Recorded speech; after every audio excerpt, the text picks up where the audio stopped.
A new conflict has erupted, and its effects are already reaching your wallet. The war began just weeks ago.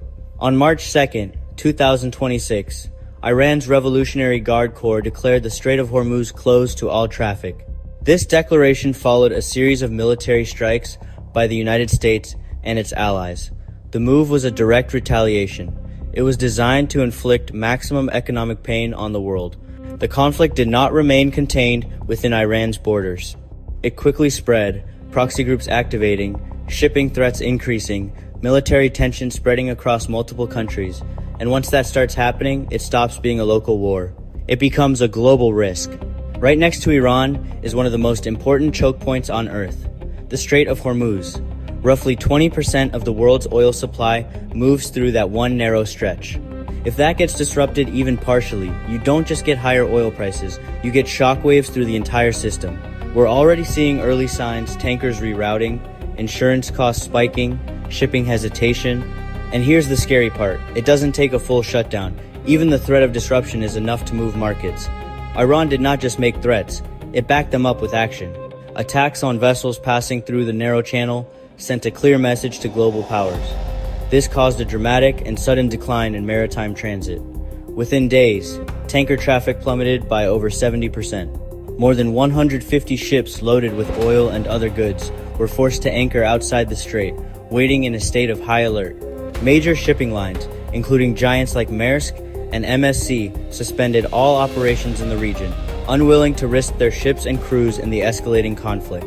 The initial events have set the stage for a prolonged economic shock. It is a direct assault on the arteries of global commerce. The closure of the strait effectively cuts off major oil producers like Saudi Arabia, the UAE, Iraq, and Kuwait from their primary export route. This represents a staggering loss of supply to the global market. The immediate spike in oil prices is just the first symptom of a much deeper problem that will unfold in the coming weeks and months. It is a global crisis with direct local impacts. The consequences are being calculated in war rooms, corporate boardrooms, and at kitchen tables around the world. At its narrowest point, it is only 21 miles wide. This small channel is arguably the most important choke point for the global energy supply. About 1/5 of the world's oil passes through here every day. The strait is also a critical path for liquefied natural gas. Qatar sends most of its LNG through these waters. The closure means as much as 140 million barrels have been suspended from shipment. There are no easy alternatives. Some pipelines exist, but they lack capacity. Rerouting ships isn't viable. The Persian Gulf is a geographic dead end. Even the threat of disruption is enough to make markets panic. Insurance premiums for tankers skyrocket. Shipping companies become hesitant to enter the region. The first and most obvious impact of this crisis is felt at the gas station. When the global supply of oil is suddenly cut, the price of crude oil surges. Global oil prices have jumped by more than 25%, rising from about $70 to nearly $120, then settling near $100. This increase is passed directly to you. In the US, average gasoline prices rose nearly 80 cents a gallon in 1 month. Diesel, the fuel that powers our trucks, trains, farm equipment, has shot up even more, up $1.34 a gallon. This is a direct tax on movement and commerce. But the pain does not stop at the pump. Higher fuel costs create a cascade of price increases across the economy.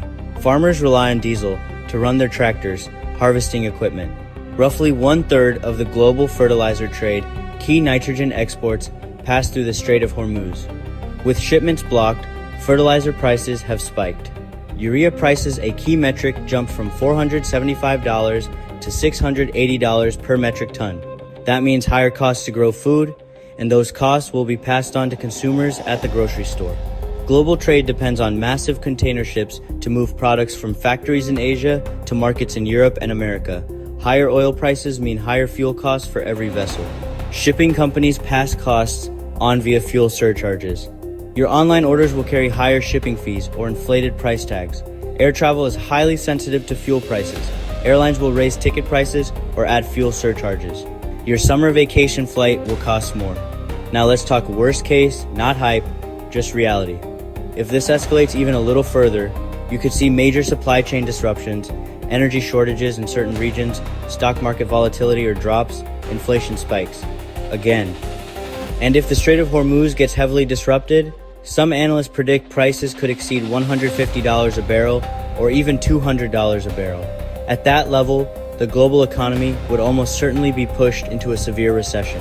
Demand would collapse as consumers and businesses are crushed by exorbitant energy costs. Another grave risk is the collapse of fragile supply chains, particularly for food. If farmers cannot get the fertilizer they need, crop yields will fall. This could lead to sharp increases in food prices and, in the worst case, shortages of staple grains. Food inflation hits the world's poorest populations the hardest, which could lead to social and political unrest in vulnerable nations. Financial markets are also on a knife's edge. Central banks would be caught in a difficult position, fighting runaway inflation with higher interest rates, which would further slow the economy or supporting growth. This uncertainty makes companies hesitant to invest, expand, or hire new workers, creating a vicious cycle of economic stagnation. Finally, there is the risk of further military escalation. An attack on a U.S. naval vessel or a direct strike on a major oil production facility could transform this crisis into a much wider war. Such an event would guarantee a prolonged shutdown of the strait and could damage infrastructure needed to bring supply back online. Even if this conflict calms down quickly, the effects don't just disappear.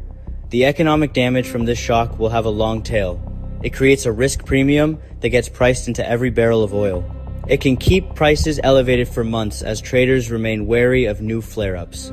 Restarting the flow of over 150 tankers is a complex logistical challenge. A product due on a shelf in April might not arrive until June, and its price will reflect the expensive, chaotic journey. Crises like this force permanent changes in behavior. Companies will seek more resilient supply chains, diversify energy sources, move manufacturing closer to home, and hold larger inventories. Baseline costs for many goods could be permanently higher. This isn't just about who's firing missiles at who. It's about energy control, economic pressure, and global stability. And right now, all three are being tested at the same time. So when people say, "This doesn't affect me," that's not really true, because whether you see it or not, it's already working its way through markets, prices, and eventually your everyday life. Thanks for watching. If you want more content like this, breaking down how global events actually impact money and power, subscribe and stay tuned.